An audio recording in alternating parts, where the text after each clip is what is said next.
All right, Bobby, so from the down the line angle here, that driver looks nice. Setup looks good, and then this is nice and simple here, buddy. Beautifully simple downswing. And then right there, that shaft is not doing anything complicated at all there, buddy. Right to there, and then over here, even though that head's moving out of the circle some on the downswing, I don't mind that a bit, because again, those legs are good and solid, those arms are extended, and those hands and arms are turned over beautifully there. And we saw the same thing for the iron from that face-on angle. There's that little recoil there with your hips, because they're stopping real well. Right there, real good extension. And then from down the line with that iron, just a skosh above the plane on that one. That's why that one was pulled hooked just a little bit. And then a little lower there as a result, right? Instead of through the top of your left shoulder. And then those same good principles of the course management and how to pick targets and how to take your 2-second golf swing onto the golf course so that you control your full swing miss as well, right? I've shown you this video, right? Yeah, and there are 10 balls that are puttered chips. His target was right here on the left edge of that bunker. You see how he's aimed left there. Aimed at the left edge of that bunker. Right there. So he hit down a little fat, it bounced in front, it still ends up being a putt. And then by the end of the 10, right there, all a little right or a little left, not dead straight at the left edge of the bunker, but practicing your short game, you're shooting even par at worst there. All 2 putts at worst. Maybe some of the first ones make it in for birdie. You were 2 over for 20 holes. Right. Yeah. You had the 85-yard wedge, all 5 were on the green. The 155-yard 6-iron, you were 3 over, plus 3 pitches. The 155-yard downhill 7-iron or 8-iron? 7-iron, plus 5 putts, so you're even.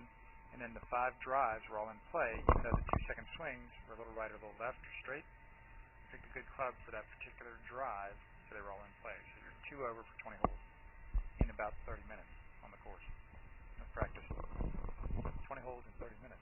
I like it. Might be the course ready. This is Joel Suggs. I sure enjoyed meeting you down at the Cincinnati Golf Show this weekend and showing you your swing on the 2D equipment that I have. And so I want to take about 2 or 3 minutes to just show you around Managen. This is the studio I use in the winter for all my students. You see there's the down-the-line camera angle for our 2D equipment. And then we have the face-on camera angle also. And then what we also have here is 3D equipment to where I can show you your swing from 6 different camera angles with this 3D equipment. And we can get your swing from down to the 1/120th of a second in terms of exactly what your hips, shoulders, and hands are doing in the swing. And then also, I have the most realistic hitting curve I've ever seen from puttersedge.com. So when you hit your full shots, it feels as realistic as possible. And then I have 3 different green speeds for you to practice your putting. 9.5 on the step meter, 10.5 on the step meter, and 12.5 on the step meter. That's benefited my students tremendously. And then also I have a lot of learning aids like this Smart Stick.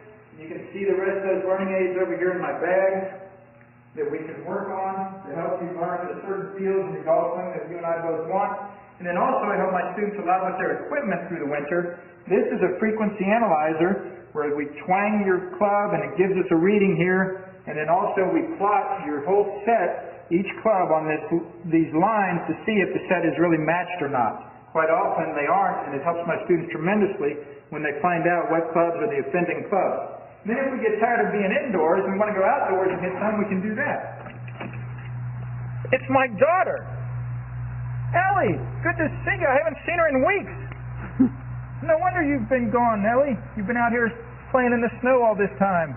But this is our natural turf area. This is closed until April, as you can see. But it's a fantastic area where we can step outside and hit some balls and get some real ball flight. Or, if we get pretty satisfied that things are looking better on the video here, we kind of cooped up inside, we want to go outside, we can step on out and hit balls and see real ball flight for about 5 or 10 or 15 minutes, however long you and I can stand the cold, out into the air, and we see them land at these different flags. I have a yardage book for this driving range. It's the first one I've ever seen in my life, where we know exactly what it is with the front, back, and middle of each green. And again, the covered area here is heated, so we stay out there for about 5, 10, 15 minutes, like I said. It enables us to see some ball flight, and then we get satisfied that things are looking the way we want, and we can come back inside, take off our coat, and look again at the video equipment to see how your swing's looking, to make sure that you understand it. And then notice too, my exercise ball up top here, and then also, so I help my students a lot with their fitness through the winter, and then I will help you also with your sports psychology, with your golf psychology from the golfpsych.com people down in Texas. That's helped my students tremendously a lot over the years too. So again, I sure enjoyed meeting you down at the Cincinnati Golf Show this weekend. I look forward to seeing you again out here this summer at Meadowlinks, or even right now in the winter. I have a lot of people that work on their games with me right through the winter. Check out more information about the things I do to help you at joelsuggs.com. Take care.